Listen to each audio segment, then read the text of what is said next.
Friends, ಇವತ್ತು ವಾಂಗಿಬಾತ್ ಮಾಡುವ ವಿಧಾನವನ್ನು ಹೇಳ್ಕೊಡ್ತೀನಿ. ಮೊದಲಿಗೆ ಒಂದು 100 ml ಎಣ್ಣೆಯನ್ನು ಹಾಕ್ಕೊಂಡಿದ್ದೀನಿ.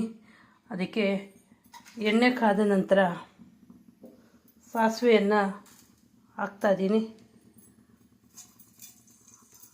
ಆನಂತರ ಕರಿಬೇವು, ನಾನು ಹಿಂಗನ್ನು ಉಪಯೋಗಿಸ್ತಿದ್ದೀನಿ.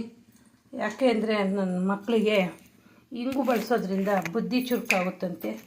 ಅದಕ್ಕೆ ಇಂಗು ಬಳಸ್ತಿದ್ದೀನಿ. ಹಾಗೂ ನೋಡಿ, ಸಾಕು ಒಂದು ಚಿಟಿಕೆ ಇಂಗನ್ನು ಜಾಸ್ತಿ ಬಳಸೋದೇ ಬೇಡ. ಈರುಳ್ಳಿ ಹಾಕ್ತೀನಲ್ಲ ಅದರಿಂದವ.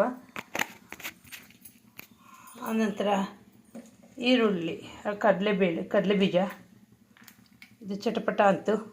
ಈಗ ಕಡಲೆ ಬೀಜ ಹಾಕ್ತಿದ್ದೀನಿ.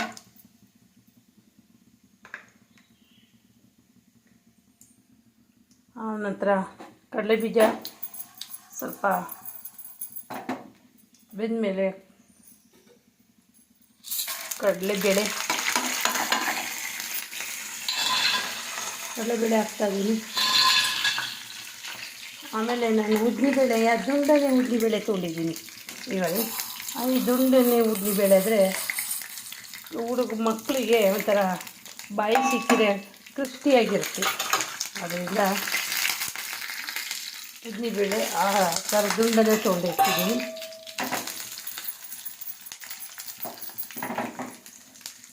ಇವು ಸ್ವಲ್ಪ ಮಾಗಿದ ಮೇಲೆ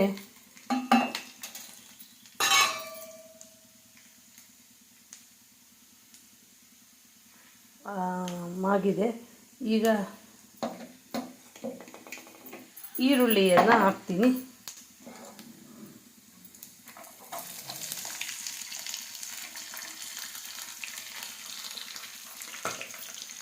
ಈರುಳ್ಳಿ ಚೆನ್ನಾಗಿ ಮಾಗುತ್ತೆ.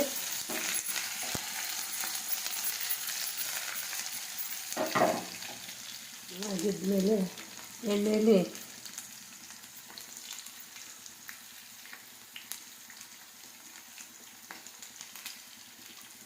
ಬೆಂದ ನಂತರ ಬದನೆಕಾಯಿ ಹಾಕೋದು. ನಾನು ಸ್ವಲ್ಪ ಹೆಚ್ಚಾಗಿ ಬದನೆಕಾಯಿ ಹಾಕಿದ್ದೀನಿ. ಯಾಕೆಂದರೆ ನಮ್ಮ ಮನೆಯವರಿಗೆ, ನನ್ನ ಮಕ್ಕಳಿಗೆ ಸ್ವಲ್ಪ ಇಷ್ಟ ತಿನ್ನೋಕ್ಕೆ. ಅದಕ್ಕೆ ಬದನೆಕಾಯಿ ಹೆಚ್ಚು ಹಾಕಿದ್ದೀನಿ. ಬದನೆಕಾಯಿ ಹಾಕಿದ ತಕ್ಷಣ ಅದು ಮಾಡಿದ ಮೇಲೆ